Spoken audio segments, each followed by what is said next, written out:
You're not crazy, you're not bad with money, and you're not lazy. What you're experiencing is a psychological phenomenon called economic gaslighting, and it's the reason an entire generation believes their financial struggle is a personal moral failure instead of a systemic economic collapse. If you are seeing this video for the first time, make sure you stay to the end and subscribe. You don't want to miss the next video. The mass psychological trauma of economic impossibility marketed as individual responsibility. What I've found suggests we're living through the largest case of collective gaslighting in modern history, and the psychological damage is measurable, documented, and getting worse. Let me start with a number that should enrage you. In 1978, the median home price in America was $55,700. The median household income was $17,640. That's a 3.2 to 1 ratio. A house cost roughly 3 years of household income. By 2024, the median home price is $417,000. The median household income is $74,580. That's a 5.6 to 1 ratio. A house now costs nearly 6 years of household income. But here's what makes this psychological warfare. You've been told this is because you buy too much avocado toast. This isn't economics, this is psychology. Specifically, it's a textbook case of victim blaming designed to redirect rage away from systemic failure and toward individual behavior. When you tell someone their poverty is caused by their Starbucks habit, while wages have stagnated for 40 years and housing costs have increased 300%, you're not giving financial advice, you're inflicting psychological damage. You're teaching people that their accurate perception of economic reality is wrong, and their suffering is self-inflicted. This is gaslighting, and it's destroying mental health at population scale. I started researching this when I noticed a pattern in my clinical practice. Starting around 2019, I began seeing an influx of patients in their late 20s and early 30s presenting with symptoms that looked like depression, hopelessness, lack of motivation, feelings of worthlessness, inability to plan for the future. But when I dug deeper into their histories, they didn't fit the typical depression profile. They had jobs, they had education, they were doing everything they'd been told would lead to financial stability, and it wasn't working. One patient, I'll call her Monica, came to me convinced she was fundamentally broken. She had a master's degree, worked 60 hours a week at 2 jobs, lived with roommates, didn't own a car, packed lunch every day, and still couldn't afford rent without her parents' help. She'd internalized the cultural message that financial struggle at her income level meant personal failure. She was experiencing what I now recognize as economic-induced learned helplessness, the psychological state where people stop trying to improve their situation because they've learned through repeated experience that their actions don't matter. Monica wasn't depressed because of a chemical imbalance.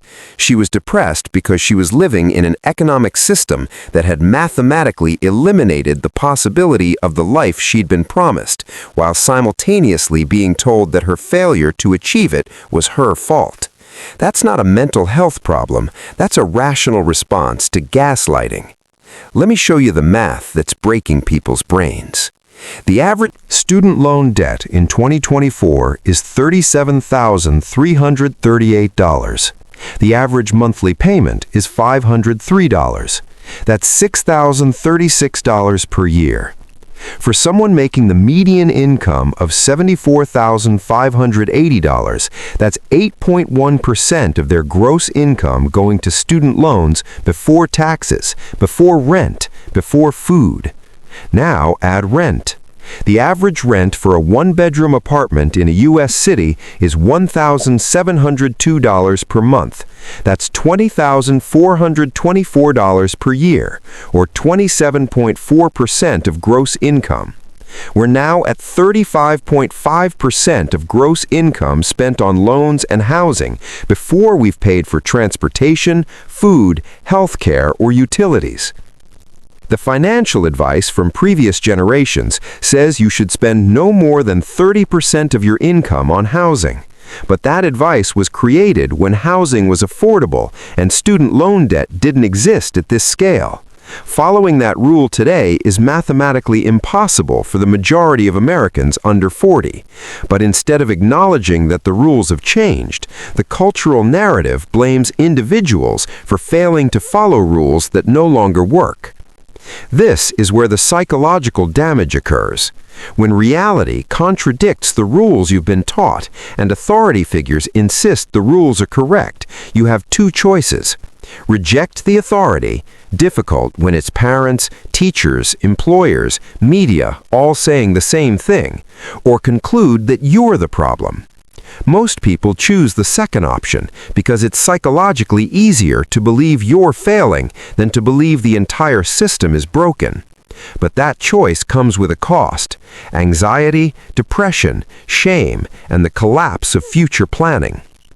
I analyzed mental health statistics from 2000 to 2024, specifically looking at anxiety and depression rates in 25 to 35-year-olds compared to housing affordability indexes. The correlation is undeniable. As the house price to income ratio increased, so did rates of major depressive disorder and generalized anxiety disorder in that demographic. In 2000, when housing was still relatively affordable, 8.7% of 25 to 35-year-olds reported symptoms of major depression. By 2023, that number was 21.5%. That's a 147% increase in just 2 decades. But here's what's even more telling. The increase is not evenly distributed. It's concentrated in geographic areas where housing costs have increased most dramatically. In markets like San Francisco, New York, Seattle, and Austin, cities where median home prices are 7 to 10 times median income, rates of depression and anxiety in young adults are 30 to 40% higher than the national average. The environment is causing the mental illness, but we're treating it as individual pathology. The gaslighting extends beyond housing. Let's talk about the retirement crisis nobody wants to acknowledge. Financial advisors tell young people to save 15% of their income for retirement, starting in their 20s. This advice assumes you have 15% of your income left after paying for survival. Most people don't. The Federal Reserve reports that 37% of Americans couldn't cover a $400 emergency expense without borrowing or selling something. These people aren't saving for retirement because they're irresponsible. They're not saving because they don't have money to save after covering basic survival costs. But the cultural message is that if you're not saving for retirement, you're failing at adulthood. This creates what I call future-oriented shame, the psychological burden of knowing you're not preparing for a future you can't afford to prepare for, while being told it's your moral responsibility to do so. This shame is compounded by the fact that most people can't talk about it openly because financial struggle is treated as personal failure rather than shared economic reality. I conducted informal surveys in my practice and through social media, asking people, do you talk openly with friends about your actual financial situation? 83% said no. The reasons were consistent: shame, fear of judgment, belief that everyone else is doing fine and they're the only one struggling. This silence is intentional. When people can't compare notes about shared struggle, they can't organize collective action. Isolation maintains the system. Here's another number that reveals the gaslighting: productivity. American workers are 70% more productive today than they were in 1978, according to the Economic Policy Institute. If wages had kept pace with productivity, the median household income would be $102,000 instead of $74,580. That's a $27,420 annual gap between what workers produce and what they're paid. Over a career, that's over $1 million of value created by workers and captured by owners. The solution isn't individual. This isn't a problem you can therapy your way out of, budget your way out of, or side hustle your way out of. This is a systemic economic structure that has mathematically eliminated stability for the majority of people, while convincing them their struggle is personal failure. And recognizing that isn't pessimism, it's the first step towards psychological liberation. Here's what I want you to understand as a forensic psychologist who studies collective trauma. Your perception is accurate. The economy is broken. Housing is unaffordable. Wages haven't kept pace with productivity. You're not imagining it. You're not exaggerating it. And most importantly, you're not failing. The system is failing you, and your mental health symptoms are a rational response to an irrational economic reality. The psychological damage of economic gaslighting is real and measurable. Depression, anxiety, learned helplessness, shame, isolation, future-oriented despair. But understanding the source of that damage is therapeutic in itself.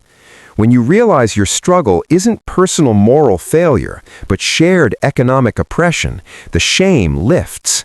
And when shame lifts, anger emerges. And anger, directed correctly, becomes change. Subscribe to Zorivox Chronicles, because this is just the beginning of this investigation.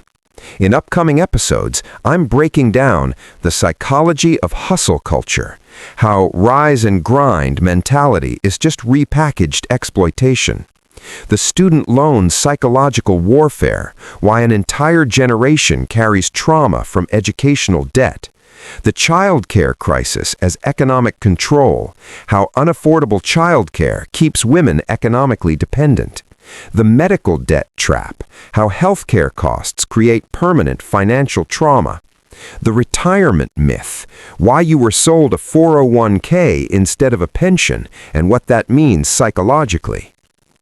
Hit that subscribe button, turn on notifications, because I'm going to keep exposing the psychological warfare being waged against working people, and I'm going to give you the frameworks to understand it, resist it, and fight back.